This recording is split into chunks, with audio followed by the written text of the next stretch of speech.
Shalom Sobat Ridi terkasih. Pada masa raya Natal, pasti banyak di antara kita yang mengingat lagu-lagu Natal yang sudah populer dinyanyikan. Namun, ada satu lagu yang populer pada zamannya yang mungkin saja agak jarang dinyanyikan pada masa kini. Judulnya ialah Hai Malaikat di Surga, karya James Montgomery yang ditulis di balik meja redaksi tahun 1818 di Sheffield, Inggris. Kemudian lagu ini dipopulerkan ke seluruh dunia oleh seorang pemain orgel tunanetra yang bernama Henry Smart. James adalah anak seorang pendeta dari Skotlandia yang kemudian pindah ke Inggris. Sang ayah kemudian terpanggil melayani di Pulau Barbados di Laut Karibia, sehingga James kecil yang saat itu berusia 12 tahun dititipkan di asrama Kristen.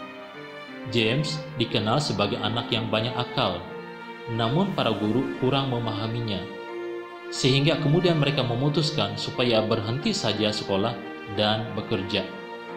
James kemudian bekerja di pabrik roti, namun ia tidak betah dan melarikan diri karena ingin mandiri. Kadang, untuk menunjang kebutuhannya, ia juga menulis beberapa syair puisi, karena ia memang sangat berbakat dalam hal tersebut. Cerita lainnya tentang keluarganya juga sangat menyedihkan, karena ia mendengar kabar bahwa kedua orang tuanya meninggal di ladang misi. Dengan demikian, ia hanya tinggal sendiri tanpa keluarga. Pada usia 23 tahun, James dipercaya menjadi kepala redaksi majalah. Ia menjunjung tinggi hak-hak manusia dan pernah dipenjarakan karena memperjuangkan hal tersebut.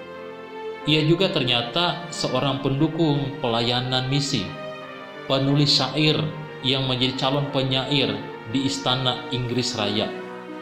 Ia juga menuliskan sebanyak 400 nyanyian rohani. James dikenal juga sebagai orang yang rendah hati. Ia pernah ditanya, dari semua puisi karangan Bapak, kira-kira yang mana yang akan bertahan? James menjawab, tidak ada, kecuali beberapa nyanyian rohani. Sobat Ridi terkasih, Tuhan bisa memakai siapa saja untuk menyatakan karyanya yang mulia.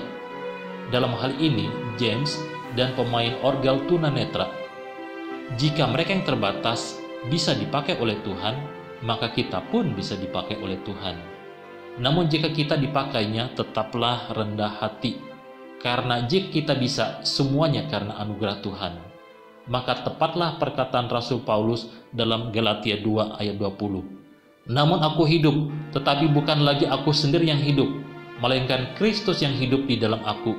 Dan hidupku yang kuhidupi sekarang di dalam daging adalah hidup oleh iman di dalam Anak Allah yang telah mengasihi aku dan menyerahkan dirinya untuk aku.